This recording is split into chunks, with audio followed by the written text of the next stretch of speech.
پاکستان کے مایہ ناز سنائپر راجہ ذیشان حیدر کی ہنگامہ خیز داستان۔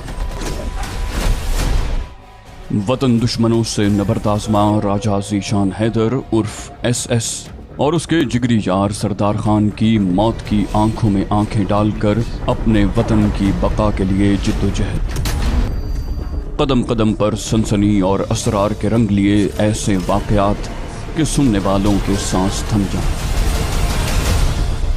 سنائپر اور سپاٹر کے بعد حاضر خدمت ہے اسی سلسلے کی نئی کڑی، سنائپر کا تیسرا حصہ شوٹر۔ آپ کے لیے پیش خدمت ہیں نئے ہنگامے، پرانی دشمنیاں، ایڈونچر، ایکشن اور وطن کے لیے جان قربان کرنے کا عزم رکھنے والے سرفروشوں کی داستان۔ ریاض عاقب کوہلر کے قلم سے نکلا ایک لازوال کردار۔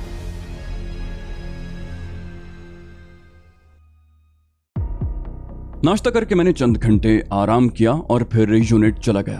تصور صاحب کو میری واپسی کی خبر مل چکی تھی، وہ اب چند دنوں کے مہمان تھے، ان کی سروس پوری ہو چکی تھی، وہ اپنے دفتر میں ہی ملے تھے۔ مشن کی تفصیلات سن کر انہوں نے اطمینان کا اظہار کیا اور ساتھ ہی یہ خبر بھی دی کہ سیکرٹ سروس کے ہیڈ کوارٹر سے یاد دہانی کی 2-3 چٹھیاں موصول ہو چکی تھیں۔ میں نے پوچھا کرنل صاحب کا ارادہ کیا ہے؟ وہ سنجیدگی سے بولے ان پر کافی دباؤ ہے، پرسوں ہی اس موضوع پر بات ہوئی، بتا رہے تھے کہ راجہ کو روک نہیں سکتے اور تاخیری حربے کب تک استعمال کریں گے، اس لیے حالیہ مشن کے اختتام پر تمہیں الوداع کرنے کا فیصلہ ہوا۔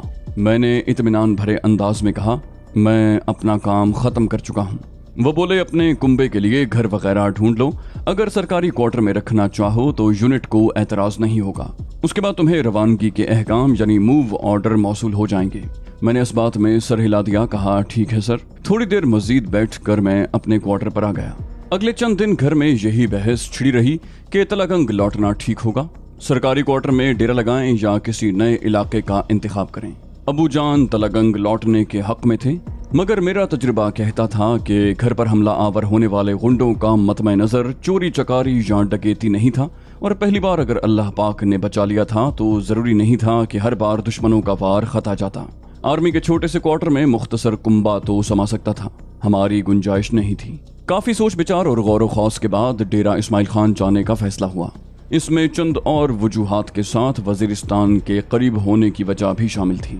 میرا اگلا ہفتہ انہی انتظامات میں گزر گیا۔ گھر والوں کو ڈیرا اسماعیل خان چھوڑ کر میں اگلے دن واپس یونٹ پہنچ گیا تھا۔ اپنے گھر کا پتہ میں نے قریبی دوست اویس کو بھی نہیں بتایا، کیونکہ جب تک حملہ آوروں کی جارحیت کی وجہ معلوم نہ ہو جاتی گھر والوں کا چھپے رہنا بہتر تھا۔ گو میری کسی سے ذاتی دشمنی نہیں تھی، مگر میرا کام ایسا تھا کہ کئی لوگ میرے خون کے پیاسے تھے، ان کے نزدیک میرے جہاد اور وطن پرستی کسی اہمیت کی حامل نہیں تھی، اور ان 20 دشمنوں میں سے کسی کا میرے گھر پہنچ جانا اچنبے کا باعث نہیں تھا۔ یونٹ حاضری کے اگلے ہی دن مجھے سیکرٹ سروس ہیڈ کوارٹر روانگی کا پروانہ تھما دیا گیا۔ پاک آرمی کی روایات کے مطابق دوستوں نے تگڑی سی دعوت دی، تحفے تحائف سے نوازا اور میں دکھی دل سے یونٹ سے روانہ ہو گیا۔ اسی دوران سردار سے بھی بات چیت ہوئی اور یہ جان کر خوشی ہوئی کہ منا گینگ نے ہتھیار پھینک دیے تھے۔ سردار کی واپسی سے پہلے ہی مجھے جانا پڑ گیا تھا۔ میں نے اسی دن سیکرٹ سروس ہیڈ کوارٹر پہنچ کر حاضری لگوائی، وہاں سے مجھے مری ٹریننگ سکول کا موو آرڈر پکڑا دیا گیا۔ رات ہیڈ کوارٹر میں ہی گزار کر میں اگلے دن مری روانہ ہو گیا۔ موومنٹ آرڈر جمع کرواتے ہی جب سی آئی یعنی چیف انسٹرکٹر کی طلبی کا مجدہ سنایا گیا تو میں حیران رہ گیا، کیونکہ بریگیڈیئر کی سطح کے آفیسر کا مجھ سے ملنے کی خواہش کرنا حیران کن تھا۔ سی آئی کی کرسی پر بریگیڈیئر فہیم انصاری کو دیکھ کر میری حیرت دو چند ہو گئی۔ امید نہیں تھی وسیم صاحب اتنی جلدی تمہاری جان چھوڑ دیں گے۔ میرے سابقہ کمانڈنگ آفیسر کا نام بے تکلفی سے لیتے ہوئے وہ بازو پھیلا کر میری جانب بڑھے۔ ان کے پرجوش معانقے کو بھرپور طریقے سے وصول کرتے ہوئے میں متبسم ہوا۔ سر، آپ نے زیادتی کی ہے۔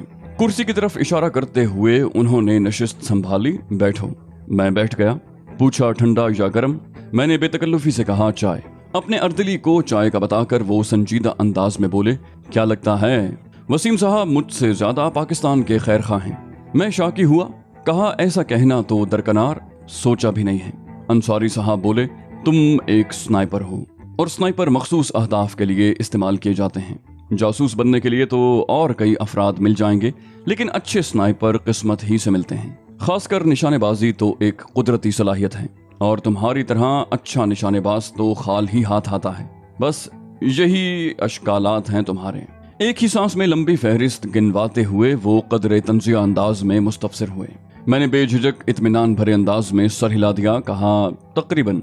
उनका इस्तफसार जारी था। बोले, क्या जासूस बनने की तरबियत हासिल करने के बाद तुमसे स्नाइपिंग का काम नहीं लिया जा सकेगा? मैंने नफी में सर हिला दिया, मैंने ऐसा तो नहीं कहा। वो बोले, बरखुरदार, बिलाशुबा तुम एक बेहतरीन स्नाइपर हो, और परमा को वापस लाने के लिए तुमने जिस जांफिशानी और मेहनत से काम लिया उसकी जितनी तारीफ की जाए कम है। मगर वहां जासूसी के मैदान में तुमने कदम कदम पर ठोकरें खाईं। कभी इत्तेफाकन बच गए, कभी गुमनाम मुजाहिदों की मुदाखलत काम आ गई, लेकिन पड़ोसी मुल्क में वो आखिरी मिशन नहीं था। बहुत दफा ऐसा होता है कि हमें दुश्मन मुल्क में स्नाइपर या कमांडो को भेजने की जरूरत पड़ती है कि दरपेश मिशन खाली जासूस के बस का रोग नहीं होता, और ऐसे में किसी आम स्नाइपर को भेजना मुफ्त में अपना बंदा मरवाने वाली बात होती है। अगर हमारे चंद ऐसे स्नाइपर मौजूद हों जिन्होंने जासूसी की बाकायदा तरबियत ले रखी हो तो यकीनन हमारा काम आसान हो जाएगा। बस इसीलिए तुम्हें यहाँ मंगवा लिया। मैंने मौजू तब्दील करते हुए पूछा, राजकुमारी जी का क्या हाल है? वो इत्मीनान से बोले, रात को खाने की मेज पर खुद ही पूछ लेना। मैं मानी खेज लहजे में बोला, सर, उसने सख्ती से मना जो किया था कि छोटे लोगों को उनके यहाँ दावत पर न बुलाया जाए। मेरी बात पर अंसारी साहब का कहकहा बुलंद हुआ। मैंने जहन में काफी देर से मचलने वाले सवाल को अल्फाज के कालिब में ढालते हुए कहा, वैसे रिटायरमेंट के बाद आपको इस सीट पर देखकर हैरत हो रही है। वो साफ गोई से बोले, परी की आमद ने उमंगों को फिर से जवान कर दिया था। नए जवानों को तरबियत देने की पेशकश हुई और मैं इनकार न कर सका। चंद मिनट मजीद गपशप करके मैं इजाजत लेकर उनके दफ्तर से निकल आया। इशाये की उन्होंने एक बार फिर याद दहानी करवा दी थी। मुझे रिहाइश के लिए एक बड़े कमरे में जगह मिली। मेरे साथ एक आम फौजी सा बर्ताव हुआ, जिसका मतलब यही था कि वो मेरे नाम और काम से वाकिफ नहीं थे। फकत अंसारी साहब के बुलावे की वजह से तरबियती अमले से चंद मानी खेज जुमलों का तबादला हुआ। उनके ख्याल में मैं कोई सिफारशी था। मैंने भी वजाहत की जरूरत महसूस न की और उनकी गलत फहमी बरकरार रहने दी। नमाज मगरिब के बाद अंसारी साहब ने मुझे लाने के लिए अपनी कार और ड्राइवर भेज दिया। उनकी रिहाइश ज्यादा दूर नहीं थी, वहां तक पैदल भी जाया जा सकता था, मगर मेहमान नवाजी के आदाब उन्हें अच्छी तरह मालूम थे, तभी कार भेज दी। अंसारी साहब ने ड्राइंग रूम के दरवाजे पर मेरा इस्तकबाल किया था। मेरे कंधों पर बाजू रख कर वो अपनायत से मुझे सोफे तक ले गए थे। नशिस्त संभाल कर उन्होंने मुलाजमा को खाना लगाने का कहा। इसी दौरान उनकी बीवी शहनाज बेगम भी आ गईं। रस्मी कलिमात की अदायगी के बाद मैं अंसारी साहब की तरफ मुतवज्जे हो गया, जो कोर्स के बारे में जरूरी हिदायत दे रहे थे। परी अब तक नजर नहीं आई थी। जो ही मुलाजिमा ने खाना लग जाने की इत्तला दी, अंसारी साहब ने परमा को बुलाने का कहा और हम तीनों खाने की मेज की तरफ बढ़ गए। बमुश्किल बैठे ही थे कि परी यानी परमा नमूदार हुई। काली चुस्त जीन्स पर उसने घुटनों तक आती फूलदार कमीज पहन रखी थी। हल्का सा दुपट्टा गले में झूल रहा था। सुनहरे बाल शानों पर बिखरे हुए थे। नजाकत से चलते हुए करीब आई और कुर्सी घसीट कर खामोशी से शहनाज बेगम के पहलू में बैठ गई। अंसारी साहब ने मजाहिया अंदाज में उसका तारुफ करवाया। बोले, इनसे मिलो, राजकुमारी परिवश अंसारी। मुझे इनका बाप होने का फख्र हासिल है। परी की तरफ देखे बगैर मैंने हौले से सर हिलाया, कहा, जी सर। आखिरी मुलाकात इतनी खुशगवार नहीं रही थी कि मैं हंसी मजाक कर सकता। जब वो मेरा एहसान मानने को तैयार न थी तो मुझे भी जबरदस्ती किसी के गले पड़ने का शौक नहीं था। बेटी का रूखा रवैया देखकर उन्होंने मौजू तब्दील करना मुनासिब समझा और बोले, प्लीज शुरू करें। खाने के दौरान शहनाज बेगम और अंसारी साहब हल्की फुल्की गुफ्तगू करते रहे, मगर वो बेएतनाई से बैठी रही। मेरे नजदीक भी वो या उसका रवैया उतनी अहमियत का हामिल न था कि मैं सर खपाता। खाना खाकर वो अंसारी साहब से इजाजत लेकर अपने कमरे की तरफ बढ़ गई। अंसारी साहब ने मुझे रोक लिया था। कोर्स के मुतालिक चंद जरूरी बातें बताकर वो मुस्तफसिर हुए। बोले, तुम्हारे घर पर हमला आवर होने वाले कौन थे? इस बारे में तो कुछ नहीं बताया। मैंने चौंकते हुए पूछा, आप कैसे जानते हैं? उन्होंने मुंह बनाया, बोले, रहने दो यार। मैंने खिसियाते हुए कहा, मेरे ख्याल में तो मामूली चोर उचक्के थे। वो इत्मीनान से बोले, और तुम्हारा ख्याल बिल्कुल गलत है। मैं हैरानी भरे अंदाज में उन्हें घूर कर रह गया। हल्के से तवक्कुफ के बाद वो बोले, क्या सोचा था? तुम्हारी धमकी सुनकर विघ्नेश शुक्ला सहम जाएगा और चुपका बैठा रहेगा।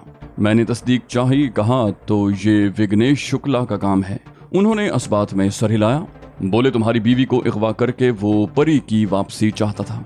उन लोगों से गलती ये हुई कि आम मुजरिमों से ये काम लेना चाहा, जिन्हें मालूम ही नहीं था कि कोई लड़की यूं माहिर लड़ाका भी हो सकती है। यकीनन उनका अगला वार सख्त हो सकता था, मगर उससे पहले तुम्हारे घर वालों को महफूज मकाम पर मुंतकिल कर दिया गया।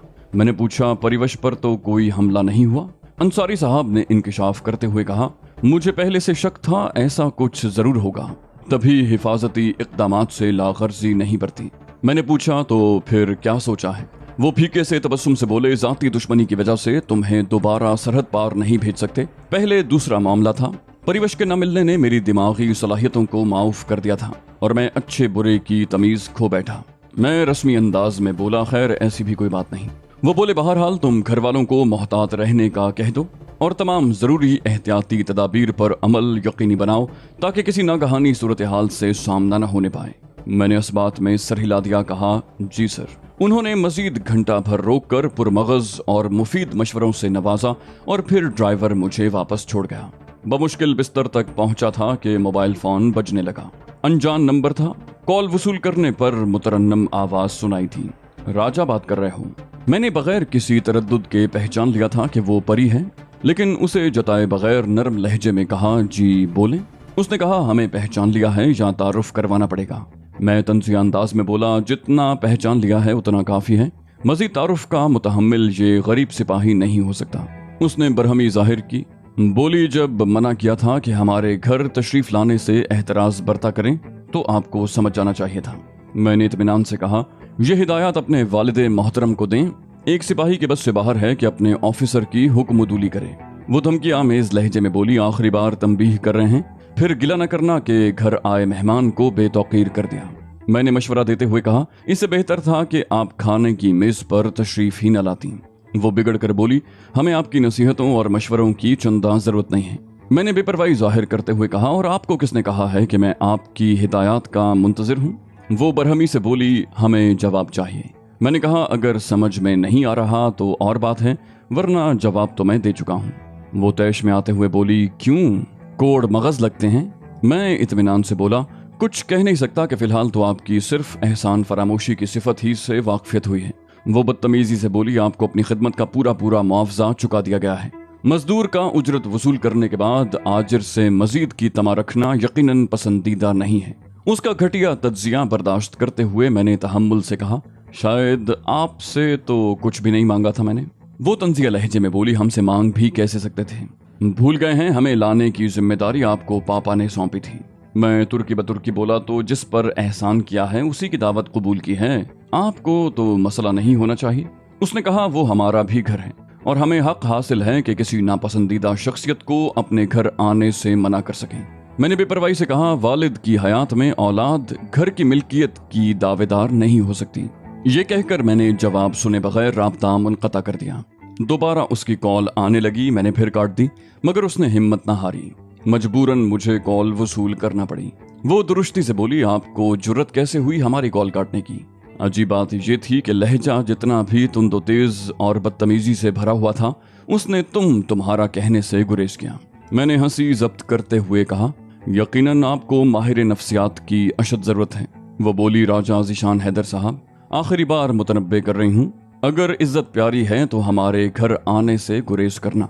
ये कहते ही उसने राब्ता मुनक़ता कर दिया। उसका अंदाज बिल्कुल किसी छोटी बच्ची का सा था। कभी लगता गुफ्तगू का मौजू मुझे तंबीह करने की बजाय बस गपशप करना था। मैंने ज्यादा देर इन फजूल सोचों में सर खपाने की बजाय पलवशा से गपशप करना जरूरी समझा। फौजी तरबियत में सुबह सवेरे फिजिकल ट्रेनिंग का पीरियड और दौरान कोर्स फायरिंग की मश्क ऐसे इवेंट हैं जो तकरीबन हर कोर्स का हिस्सा होते हैं। इसकी वजह यह है कि जहां एक फौजी को जिस्मानी लिहाज से सेहतमंद और चाको चौबंद रहना जरूरी है, वहीं उसे हथियारों के इस्तेमाल के बारे में भी जानना बहुत अहम है। इसके अलावा मुतल्लिका कोर्स के असबाक होते हैं जिन पर सबसे ज्यादा जोर दिया जाता है। कोर्स में हमारे साथ हर रैंक और ओहदे के फौजी शामिल थे। इनमें सिपाही से लेकर ऑफिसर्स तक मौजूद थे। दौरान तरबियत ऑफिसर्स और निचले रैंक की कोई तखसीस नहीं होती, बल्कि ऑफिसर्स को कुछ ज्यादा ही रगड़ा मिलता है। ये कोर्स मेरे लिए बिल्कुल अनोखा और अजीबोगरीब था। दौरान तरबियत मुझे मालूम हुआ कि गुज़श्ता मिशन में मैं कैसी कैसी फाश गलतियों का मुर्तकिब होता रहा। बिलाशुबा जिसे अल्लाह रखे उसे कौन चखे कि मिस्ताक मैं बखैरियत वतन लौट आया था, लेकिन जंग की तैयारी और दुश्मन के खिलाफ तैयारी का हुक्म भी शरीयत ही देती है। कोर्स में हमें दुनिया की अहम एजेंसियों की कार्रवाइयों के तरीक़ाकार के बारे में तफसीलन पढ़ाया गया। पड़ोसी मुल्क में बोलने वाली चीदा चीदा जबानों से वाकफियत दिलाई गई। खास तौर पर हिंदी रस्मुल खत सिखाया गया। मुख्तलिफ पेशों और कारोबारी अफराद की नफ्सियात से आगाह किया गया। हमें भिकारी, नशई, सब्जी फरोश, मालशिया, सेल्समैन, ड्राइवर, कंडक्टर, पागल, मजजूब, गुंडा, दलाल, शराबी और जाने क्या क्या बनने के तरीके सिखाए गए। इसके अलावा भी बहुत कुछ ऐसा सिखाया गया जिसके बारे में बताना मुनासिब नहीं।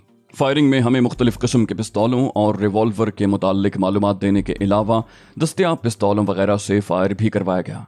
पिस्तौल ऐसा हथियार है जो उमूमन सिर्फ ऑफिसर्स ही को जारी किया जाता है और आम सिपाहियों या छोटे रैंकों में चंद मखसूस अफराद को उससे वास्ता पड़ता है।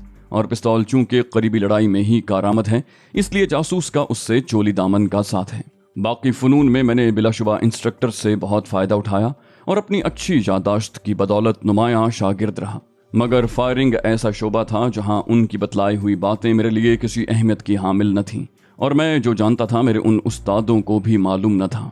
अलबत्ता मैंने कभी बेपरवाही या लागर्जी का मुजाहरा नहीं किया था। अलबत्ता पहला दिन छोटा सा वाक़या पेश आया था। उस दिन अंसारी साहब शूटिंग रेंज पर आए। तब हमारा वेपन इंस्ट्रक्टर फायरर्स की पोजीशन ठीक कर रहा था, क्योंकि हमसे पहले जिस डिटेल ने फायर किया था उनका फायर कुछ अच्छा नहीं हुआ था।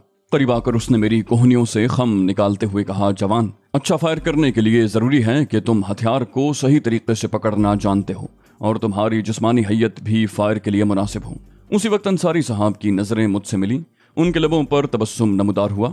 शायद उन्हें हमारे उस्ताद की सादगी पर हंसी आई थी या शायद मेरी दुर्गत बनती देख कर मुस्कुराए थे। मेरे होंठों पर भी बेसाख्ता मुस्कुराहट उभरी, जिसे उस्ताद ने मेरी तंजिया हंसी समझा। वो धीमे मगर कदरे सख्त लहजे में बोला, जवान, सीआई फायरिंग देखने आए हैं। दांत निकालने के बजाय अगर सीखने पर तवज्जो दो तो बेहतर रहेगा। मैंने तकरार से गुरेज करते हुए कहा, यस सर। तभी अंसारी साहब करीब आकर मुझे मुखातिब हुए, जवान, पिस्तौल की मैगजीन में कितनी गोलियां हैं? मैं मौतबाना अंदाज में बोला, सर फिलहाल तो 10 हैं। वो बोले, 1 मिनट वक्त है और 5 अहदाफ के सरों में 2-2 गोलियां मारना है। ये कहकर उन्होंने अपनी कलाई सामने की और घड़ी पर नजरें जमाते हुए हल्के से तवक्कुफ के बाद बोले, टाइम स्टार्ट।